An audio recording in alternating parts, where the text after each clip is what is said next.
even more? Yeah, that break of the social network, coupled with the culture of how a girl is viewed here.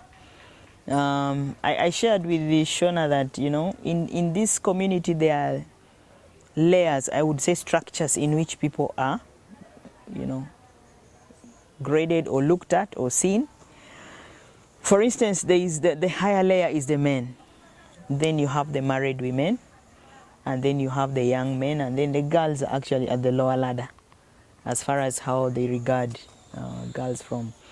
Here culturally, girls do not, they belong to another clan. So while they are in their homes, they are actually seen as temporary residents, maybe I would say temporary residents in their homes, in their clans, on their way to another family altogether.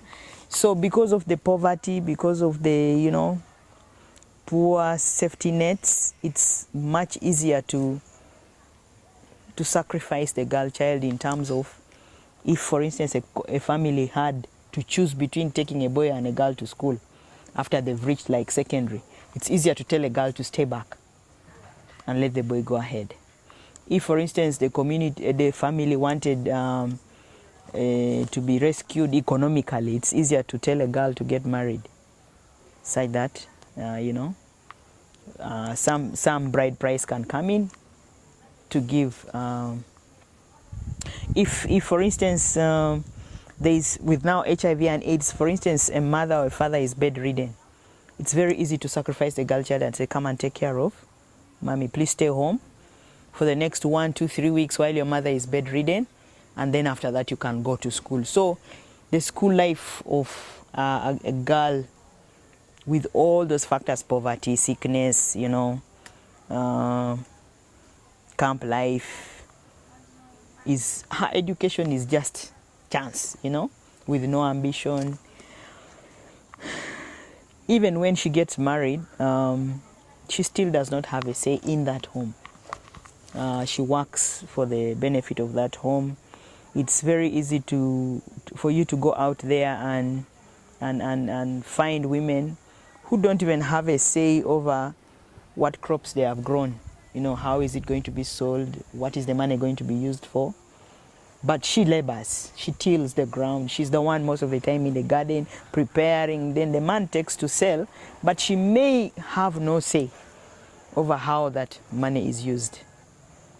So with that kind of environment and, you know, social way of looking at things, the girl, the woman becomes a much more vulnerable group in this community. And one can say that, so where is the hope? I think there is hope, because even out there, there are still girls who have an ambition. There are girls who are able to persevere and say, I have to finish school. I have an example of a few girls who studied deep in remote places, but now they are in university. I mean, you know, it's amazing that they can have such. Some have, recently I was able to connect a few to some lady who sponsored them to get back in school. They had stayed home for 2, 3 years, but they were not lured into marriage or getting pregnant. They still had that one goal, that I'm going back to school and I want to become this in life. So yeah, there is hope. There are those elements, if once we connect up with them, who can be able to